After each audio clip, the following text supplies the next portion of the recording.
Hello there. Last time we left off with this video, and so welcome to part 3 of Reordering the Chinese World. So I'm going to start here. We're on page 111 of the text, and there were two foreign settlements in Shanghai maintained. They had autonomous courts, their own police forces, and they were all controlled by foreigners. The Shanghai Municipal Council, there was no Chinese represented in the council, and the French settlement resembled a small monarchy. So going to page 114 in the text, Hong Kong and Shanghai Banking Corporation was the largest financial institution in China by 1885.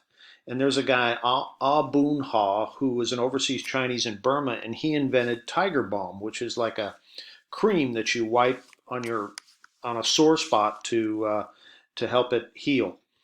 And so uh, this these types of enterprises enabled China to become one of the most powerful commercial empires. This Tiger Balm was one of the most powerful commercial empires in 20th century China. Missionary educational activities were significant. The missionaries were fluent in Chinese, served as mediators between Chinese and the West, and a guy named Lin Qi established the Qiu Shi Academy in 1897 based on the Western higher education system. And here's a picture. It's now Zhejiang University. It's a picture of that school. Shanghai alternative authority sources. There were secret societies and criminal gangs, the Green Gang, the Hong Gang, the Heaven and Earth Society. And Shanghai became a center for the negotiation of diverse political and cultural projects.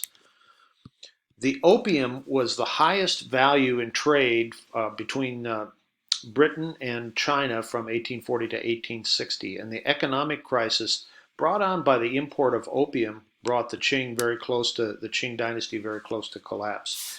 It was shown by the decline of the Grand Canal, which was China's main north and south waterway. And here's a picture of the Grand Canal from Beijing through Tianjin all the way down to Shanghai, ending in Hangzhou, about 700 miles. Pretty amazing. Pretty amazing.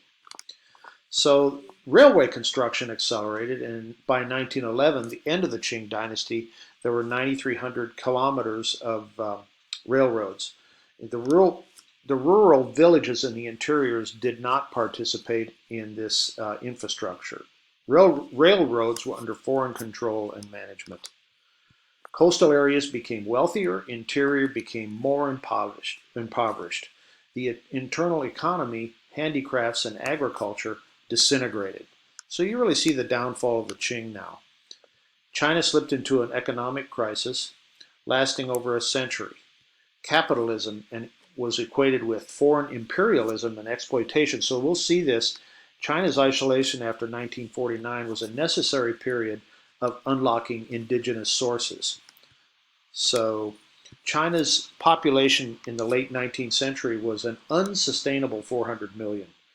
Today it's 1.4 billion, more than three times as much. The growing demand for water, land, and timber devastated resources.